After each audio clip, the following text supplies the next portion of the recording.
ขวาสวัสดีครับอยู่กับผมเจริญยิ่งนินด่วนครับมาชมกีฬาสีเจริญสุข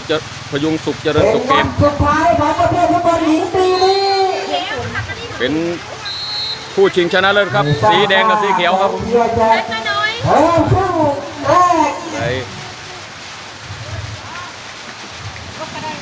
ฝนก็เริ่มตกมาครับนิดหนึ่งแล้วคู่แรกครับ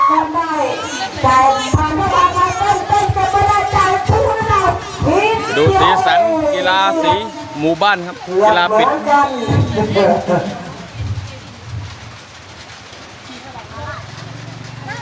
สีเขียวได้ทุ่มทุนน้องเอได้ไปฝนก็ตกมาไปปล่อยครับน้องก็ผ่านเข้าไปให้ได้ใจก็ผ่านมาโอ้ยเป็นสีสันของพยุงสุขเจริญสุขเกมตัวเล็กจำชื่อไม่ได้ด้วยใจสกัดบอลหลุดออกหลังไปผู้ชิงชนะเลิศสีเขียวได้ในลูกคนเลือกผ่านมาทีเดียวจริงเลยทำอะไรอยู่นี่โอ้ยโดนตัวผู้เล่นของสีแดงลูกออกหลังไปอีกเป็นลูกคนเลือกครั้งที่2ติดกันฝนลงเม็ดนิดหนึ่งครับของหลังตัวรับวันนี้ปล่อยให้บอลอายลงมารับได้กับเป็นรัฐผู้รักษาประตูก็ยุพินฝั่งนู้นผู้รักษาประตูก็สำราญใจพินิจหรือว่าน้องมวยเป็นฝนเทียมครับไม่ใช่ฝนจริงฝนตกเป็นฝนเทียมครับไม่เปียกนี่กองเชียร์ครับกองอำนวยการครับ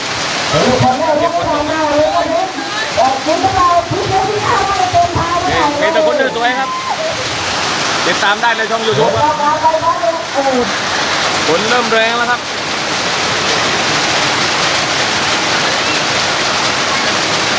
บรรยากาศเย็นดีมาก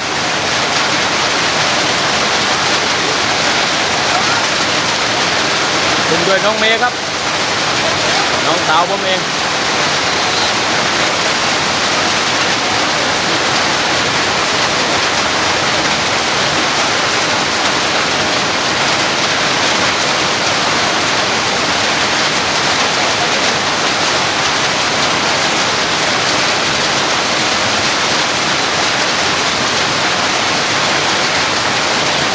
ก็ยังดำเนินกันต่อครับถึงฝนจะตก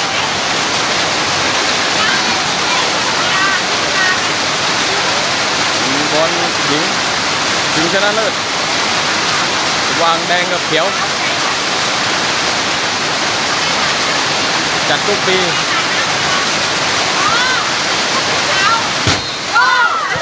ไม่ทุ่มครับไม่ผ่านสีเขียวสกัดครับผลเรือของนักกีฬาก็มันมีผลเบาเท่าไหร่เขียวจะผ่านนะครับเขียวจะตกนะสีแดงก็เน้นทีเดียวครับ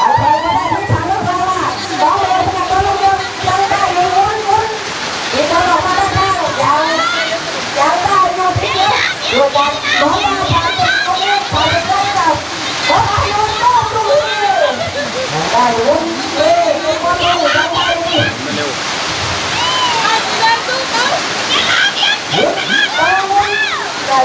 เล่นตามการเล่นฝนสนุกมากเหมือนกันครับ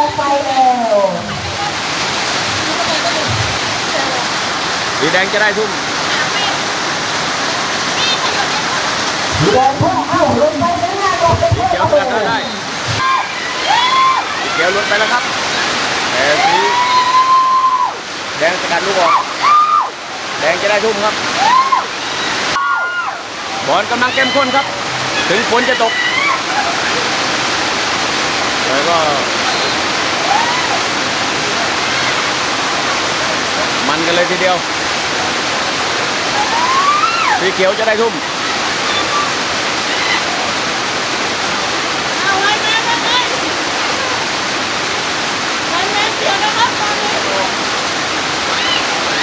สีแดงครับ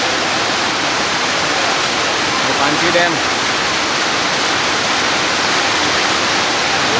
ฝนก็เริ่มลงเม็ดแรงขึ้นทุกทีครับ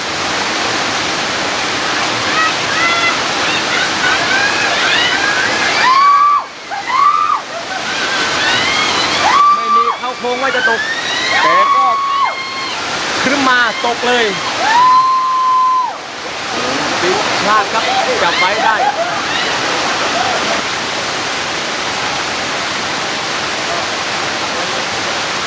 ลูกอยู่ยังคลุกคลิกอยู่5 เขตสีแดงครับผู้รักษาประตูเซฟไว้ได้เอสำรวยครับจะเปิดลูกนี้ขึ้นมาให้กับผู้เล่นสีแดงครับจะลูกผ่านไปแล้วสีเขียวกองหลังสีเขียวสกัดลูกออกไปสีแดงได้ทุ่มขึ้นมาในเขตสีเขียวครับสกัดด้วยกองหลังสีเขียวออกไปสีแดงก็บุกกองครับหวังจะทำประตูให้ได้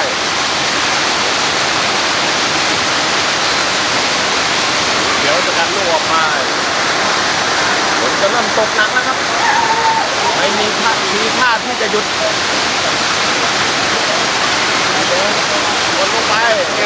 สีแดงมีเจ็บไหมครับสีเขียวมาสกัดลูกได้ทันครับเปิดลงมาครับลูกออกมาลูกออกไปครับฝนก็เริ่มตกหนักไม่มีที่ท่าที่จะหยุดครับยิ่งกว่าพายุดีเพรสชั่นสีแดงได้ทุ่มครับ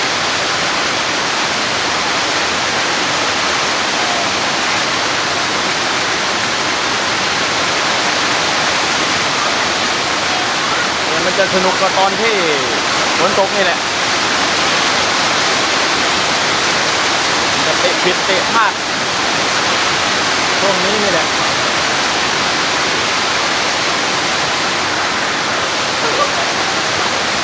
เดี๋ยวกันลุกไม่ได้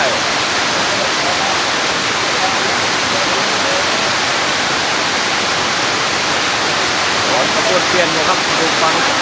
เกี่ยวครับ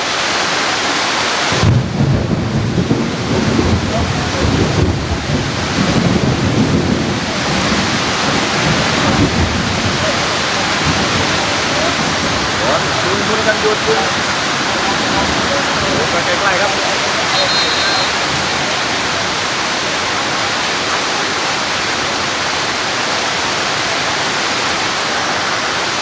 มีอะไรครับเกิดอะไรขึ้นผู้ตัดสินเขาให้หยุด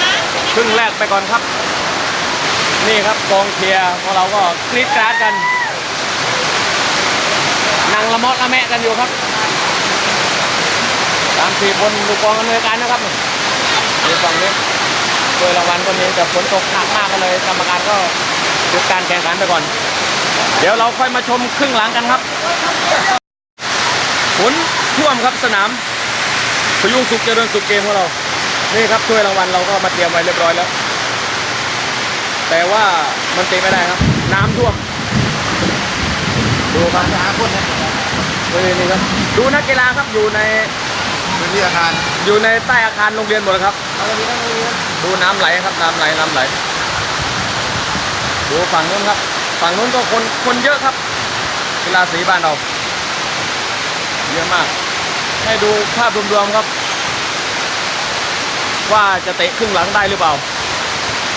10%ต้องถามคณะกรรมการดูครับดูน้ำฝนตกแรงมากครับยิ่งกว่าพายุที่ท่วมอุบลนะครับยิ่งกว่าพายุโคดุนที่ท่วมอุบลสัมภาษณ์แล้วท่านอย่างนี้กรรมการตัดสินได้เลยจะได้จริงเลย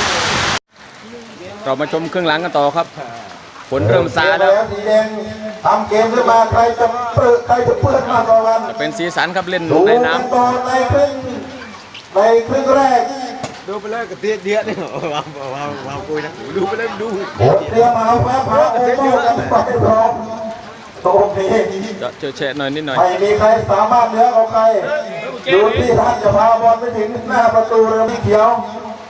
จะเปิดมาเพื่อลงทีมฝั่งขวามือคลุกคลิกนะครับเจอน้ำลูกนี้ออกโบลิ่งหมายเลข20ทำเกมขึ้นไปใหม่ฝนมาแบบไม่ตั้งตัวครับนักกีฬาก็ไม่ได้ตั้งตัวเหมือนกันสีเขียวได้ทุ่มบอลลูกนี้สีแดงลายแมนฝั่งโน้นไปไหน นี่น้ำมันขึ้นบกดีแล้ว เราต้องทำการแข่งขันทางผู้ชนะเลิศให้ได้ เปิดเข้าไป อย่าตื้นขึ้นมา สีแดงส ติด กัด ผู้ มา เล่น ได้ ของสีแดงตาดามาให้เบอร์สองคืนเข้ามาตัดแต่บอลไม่ไปไหนมาแย่งกันอีกครั้งหนึ่งอยู่ที่กลางสนาม บอลไทย เรา ครับ มาดูกันว่า15 นาที ตก ลู กับ ก น้ำ บอลจะไปถึงหน้าประตูใครจะไปถึงหรือไม่ถึงโอ้โหเรื่องเที่ยวสนุกสนานทีเดียวแต่นักฟุตบอลมั่วไปหมดไม่รู้ขาใครเป็นใครตอนนี้โอ้โหมีปลากันเลยนะโอ้โหตอนนี้ปลาจับให้คณะกรรมการด้วยโอ้เราเตะกำลังลงไปโอ้หนีน้ำขึ้นบกโอ้บอลไม่ไปไหนอยู่แถวนั้นเนี่ยโอ้ผู้รักษาประตูเอาเรือมานั่งเล่นอยู่แถวนั้นหน้าประตูได้เลยบอลคงไม่สามารถที่จะไปถึงหน้าประตูได้ น้ำจะพันสนามเปิดไม่ขึ้นครับบอลติดสนามครับติดน้ำติดไรหมดเลย จะไปถึงไหนโอ้ติดน้ำไม่สามารถที่จะพาบอล บ ไป อล ได้ สีเขียวบุกเข้าไปสีแดงแต่สีแดงสกัดออกได้ สีแดงสาดาวขึ้นมาดังฝั่งขวามือโอ้รู้จะพลาดยังไงครับบอลไม่ไปแต่คนไม่ได้ล้มลุกมา ที่เยอะประจับโอ้ทุกกันที่ไม่ต้องไปกลัวเพื่อนกันแล้วตอนนี้ผู้เล่นทั้งสองทีมแย่งลูกฟุตบอลโอ้ยขาไปก็ขาไปแดงเขียวกันเนี่ยลูกบอลไม่หนีไปไหนลูกบอลไปหน้าประตูให้ได้โอ้แหวนไปก็ดูเอาไปหาซื้อโอ้โหมาตีเลยสามดาวลูกนี้ยังไม่หนีไกลไปไหน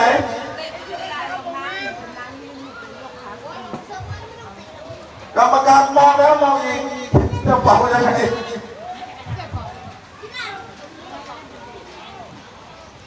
ดีไม่ดีคู่นี้จะได้เตะลูกโทษครับ หยุดพักสักครู่ให้ตัดตัวเองครับ เกมมันน้ำมันติดน้ำครับบอลติดน้ำ สี เล่น แด ยาก งก็ได้ทุ่ง ลูกนี้แฮนด์บอลครับของสีแดงครับ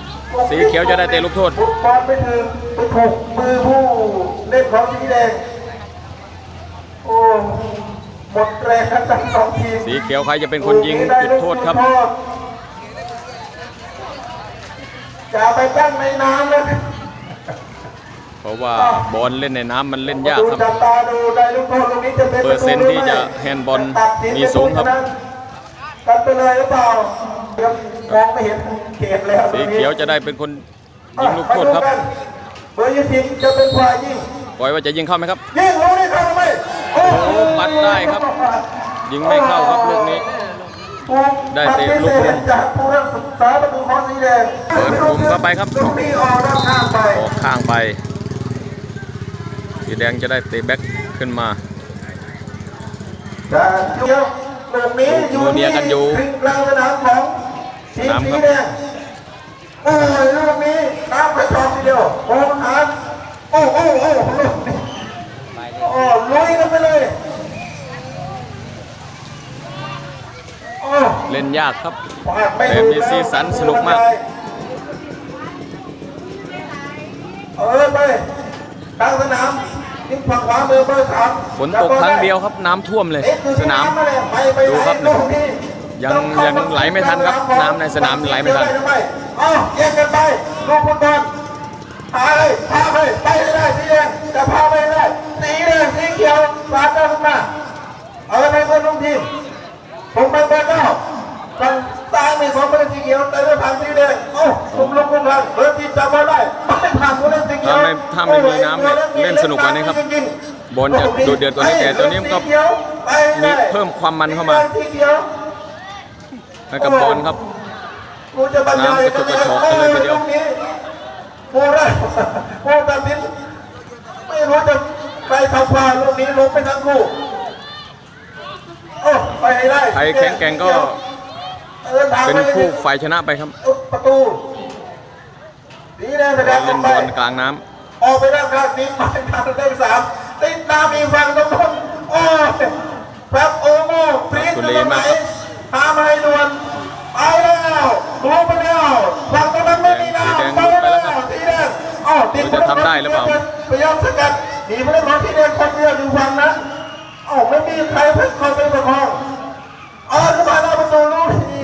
กายทองไป ไกลครับมุมไกลมาก เตะมาจากเขตประตูโอ้ย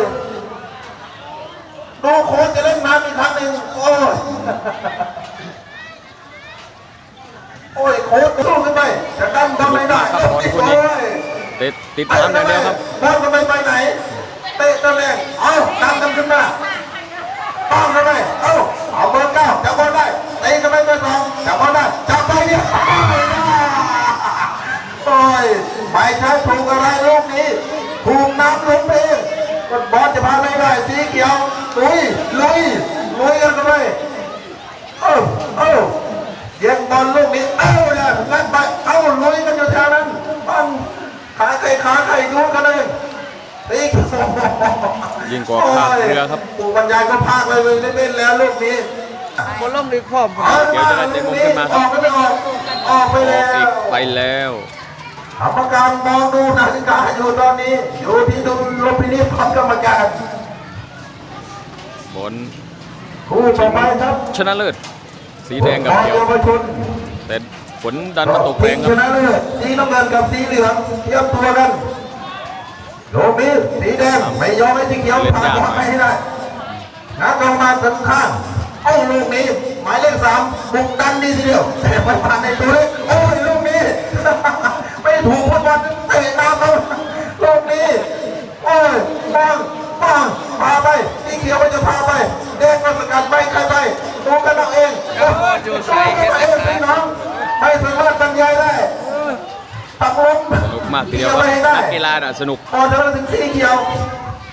สีแดงจะพาบอลไม่ได้มีหมายเลข9เขาสีเขียวเข้ามาสกัดไม่ให้ไปโอ้ยบอลโหยเลยแดงได้เงินเราบังมา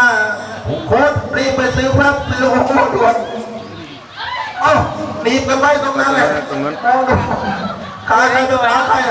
ลงลูกการ ดูใกล้ๆครับ หมดเวลา หมดเวลาการแข่งขันครับ พอดูได้ ยิงลูกโทษครับ หมดเวลาสีเขียวจะได้เป็นคนยิงก่อน สีเขียวจะได้เป็นคน ผู้รั เตะ กษาประตูเปลี่ยนตัว จุดลูกโทษก่อนครับ จับตาดูเขาได้ ว่าจะเข้าหรือไม่เข้า ลูกเรียบร้อยเข้า ไม่เข้าครับลูกนี้กลางประตูครับ สีเขียวยิง มาดูคนแรกของสีแดงครับ มาดูกัน นี่ก็บอกเขา ว่าจะเข้าหรือไม่เข้าครับ เข้า เข้า ไป ไป แล้ แล้ว ว ค ค รั รับ ง่าย ขอคือ ๆ คนที่2ของ เลี้ยงตัว สีเขียวครับ ผู้รักษาประตูมาเตะเองครับ เข้าหรือไม่เข้าครับเวิร์ดครับลูกนี้เวิร์ด สีเขียวยิงตรงนี้ ไม่เข้าครับ มาดูคนที่2ของสีแดงเขาจะเตะเข้าไม่เข้า ไม่เข้าครับตรงประตูครับ ตรงตัวผู้รักษาประตู ไม่เข้า ผู้รักษา คนที่2ของสีเขียวครับ ยิงออกไปครับ ไม่เข้า ข้างไป มาดูสีแดงว่าจะเตะเข้าไหมครับ ไม่เข้าครับ เข้าไปแล้วครับ เรียบร้อย ไม่ยากครับ สีแดงเน้นทิศทางครับ ลูกนี้เพื่อน มาดู สาวมันหมดได้ สีเขียวว่าจะเตะเข้าไม่เข้าครับ ลูกนี้ไม่เข้าเป็นว่า สีแดงได้แชมป์ไปครับ ได้ครองถ้วยชนะ ปี เลิ นี้ ศฟุตบอลหญิงปี สำหรับ นี้ ค ไป ลิปนี้ขอจบเพียงแค่นี้ครับ ฝากกดไลค์กดแชร์กดติดตามเจริญยิ่งดินด่วนด้วยครับ เตรียมตัวกันนะครับ